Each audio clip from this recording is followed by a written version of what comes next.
Exercise 12.3 का question number 7th question में दिया है simplify these expressions and find their values if x is equals to 3, a is equals to -1, b is equals to -2। तो पिछले questions की तरह पहले इस क्वेश्चन में हमको एक्सप्रेशन को शॉर्ट करना है, सिंप्लीफाई करना है। उसके बाद यहाँ पर जो भी वेरिएबल होगा, जिस भी एक्सप्रेशन में जो भी वेरिएबल होगा, चाहे वो x हो, a हो या b हो या तीनों हो, वहाँ पर उस वेरिएबल का वैल्यू पुट करके इस एक्सप्रेशन का फाइनल वैल्यू फाइंड आउट करना है। ठीक है, चलिए इसको एक एक करके वाइट बोर्ड में सॉल्व करते हैं। तो आप देखो 7th क्वेश्चन में 3 वेरिएबल्स का वैल्यू दिया हुआ है। एक है x, तो x का वैल्यू दिया हुआ है 3, x इज इक्वल्स टू 3 है। और a का value a is equals to -1 दिया हुआ है। और b दिया हुआ है, b का वैल्यू है -2। तो इन तीनों को पुट करना है एक्सप्रेशंस में। पहले एक्सप्रेशन को सिंप्लीफाई करना है। सिंप्लीफाई करने के बाद उस एक्सप्रेशन में हमको देखना है कि कौन सा वेरिएबल है। अगर x होगा तो x का वैल्यू पुट करके उसका फाइंड आउट करना है आंसर। अगर a होगा तो a का वैल्यू फाइंड आउट करना है, a का वैल्यू पुट करके उसका वैल्यू फाइंड आउट करना है। और अगर इन तीनों में से तीनों होगा या कोई दो होगा तो भी उसका वैल्यू पुट करके वहाँ पर वैल्यू फाइंड आउट करना है। सेम प्रीवियस क्वेश्चंस की तरह सॉल्व होगा। तो 7th का जो पहला क्वेश्चन है या पहला एक्सप्रेशन है वो दिया हुआ है 3x - 5 -x + 9।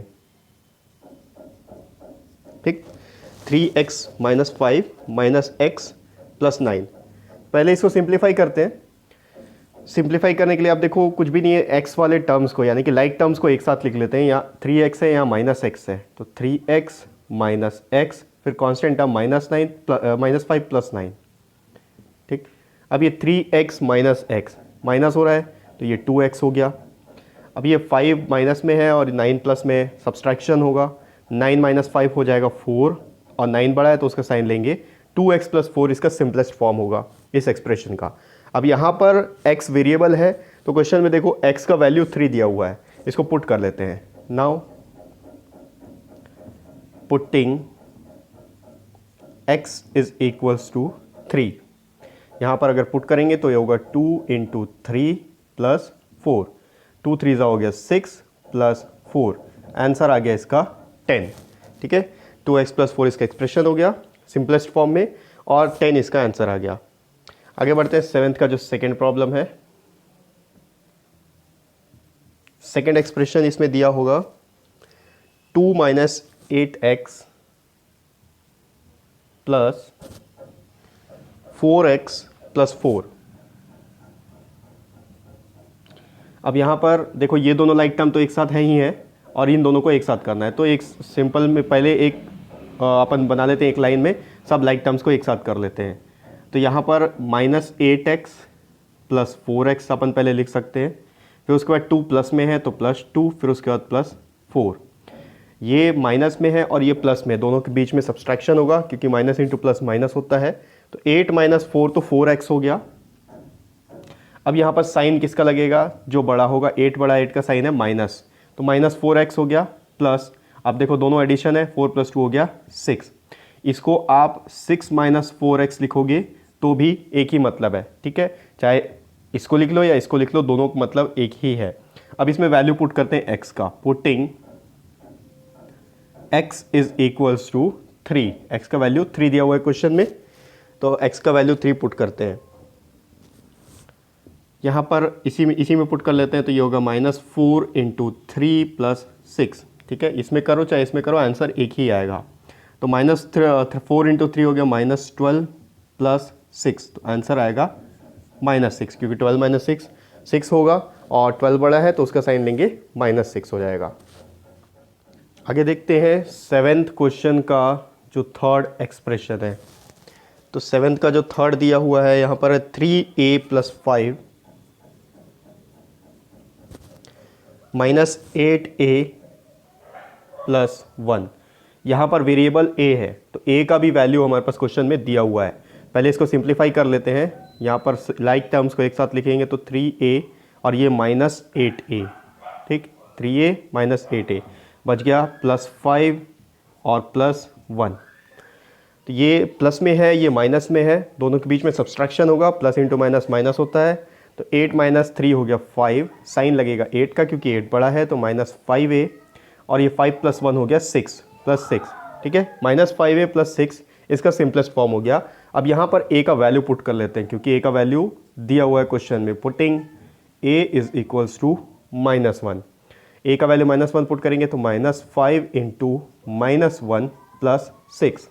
अब यहाँ पर 5 का मल्टीप्लिकेशन 1 से होगा और जो साइन है उसके आगे उसका मल्टीप्लिकेशन इसके साइन से हो जाएगा, तो 5 × 1 = 5 हो गया, और इस साइन का मल्टीप्लिकेशन इससे करेंगे तो माइनस इंटू माइनस प्लस होता है। तो प्लस यहाँ पर मेंशन करने की ज़रूरत नहीं है, वो अंडरस्टूड होता है कि अगर किसी नंबर के आगे कोई साइन नहीं है तो वो प्लस है, पॉजिटिव नंबर है।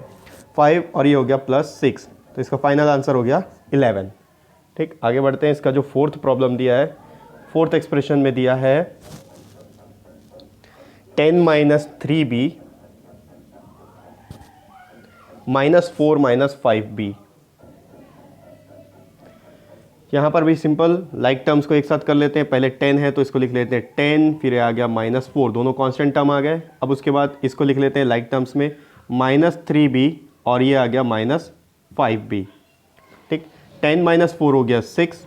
अब इनके बीच में क्या होगा, देखो माइनस इंटू माइनस, दोनों के पास माइनस है, माइनस इंटू माइनस प्लस, यानी कि दोनों के बीच में एडिशन होगा। तो 5 + 3 हो गया 8, और साइन किसका लगेगा, जो इन दोनों में बड़ा होगा। 5 बड़ा है, 5 का साइन माइनस है, तो -8 और b इनका variable.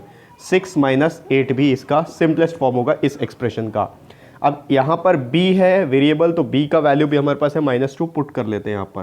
Putting b is equals to -2, ये होगा 6 × -8 × -2, सॉरी 6 माइनस है, ये इंटू नहीं है, ठीक है। इसी एक्सप्रेशन में यहाँ पर पुट कर रहे हैं b का वैल्यू, तो 6 की जगह 6, माइनस की जगह माइनस, और 8 की जगह 8, ये इस तरीके से आएगा, और b का वैल्यू -2। अब देखो ये 8 माइनस में है, इसको मैं अच्छे से लिख देता हूँ, 6 - 8 × -2 ऐसा होगा, ठीक है। अब 8 2 तो 16 हो गया, पहले इसको लिख लेते हैं, 6 का 6 रहेगा, 8 2 16 हो गया, और ये साइन मल्टीप्लाई होगा, तो माइनस इंटू माइनस हो गया प्लस, ठीक है। 16 + 6 आंसर आएगा इसका 22। आगे बढ़ते हैं फिफ्थ प्रॉब्लम, सेवेंथ का जो फिफ्थ एक और एक्सप्रेशन दिया हुआ है, फिफ्थ एक्सप्रेशन यहाँ पर 2a - 2b -4 - 5 + a, ठीक है। यहाँ पर एक्सप्रेशन में देखो a भी है और b भी है, दो वेरिएबल है, दोनों का वैल्यू पुट कर सकते हैं। पहले इसको सिंप्लीफाई कर लेते हैं, तो a वाला टर्म एक ये है और एक ये है, लाइक टर्म्स को एक साथ लिख लेंगे, तो 2a प्लस में है प्लस a, b वाला सिंगल टर्म है तो -2b, और ये दोनों कांस्टेंट टर्म है तो -4 - 5, ठीक। अब एक एक करके सॉल्व करते हैं। देखो 2a + a ये हो गया 3a, -2b अकेला है तो -2b एज इट इज़ रहेगा, और -4 - 5 दोनों के पास माइनस साइन है, माइनस इंटू माइनस प्लस होगा, दोनों के बीच में एडिशन होगा। 5 + 4 हो गया 9, 5 बड़ा है 4 से, इसलिए 5 का साइन लगेगा माइनस साइन, ठीक। ये सिंपलेस्ट फॉर्म हो गया, इससे और शॉर्ट नहीं कर सकते क्योंकि जितने लाइक टर्म्स हैं वो एक साथ आ चुके हैं। अब यहाँ पर a और b दोनों का वैल्यू पुट कर लेते हैं। पुटिंग, जैसा क्वेश्चन में दिया है, a का वैल्यू -1 है और b का वैल्यू -2, यहाँ पर पुट करेंगे इस एक्सप्रेशन में, तो 3 × a का वैल्यू हो गया -1 -2 × b का वैल्यू -2, और ये -9 कांस्टेंट एज इट इज़। 3 × 1 = 3 हो गया, साइन रहेगा माइनस का क्योंकि प्लस इंटू माइनस माइनस हो गया। यहाँ पर भी देखो 2 2 = 4 हो गया, और ये माइनस इंटू माइनस हो गया प्लस, और ये -9, ठीक। अब दोनों माइनस साइन वाले को एक साथ सॉल्व कर लो, या पहले इसको सॉल्व कर लो, इसको कर लो, या तीनों को एक साथ कर लो, आंसर एक ही आने वाला है। तो देखो पहले इसको कर लेते हैं, तो 4 - 3 ये हो गया 1, ठीक है, दोनों के बीच में सब्सट्रैक्शन हुआ है, 4 - 3 1 हो गया, साइन 4 का लगेगा क्योंकि 4 बड़ा है, और ये -9। अब 9 - 1 हो गया 8, और 9 बड़ा है इसलिए उसका साइन -8, ठीक है। तो ये इसका फाइनल आंसर हो गया। ये हो गया एक्सरसाइज 12.3 का 7th क्वेश्चन।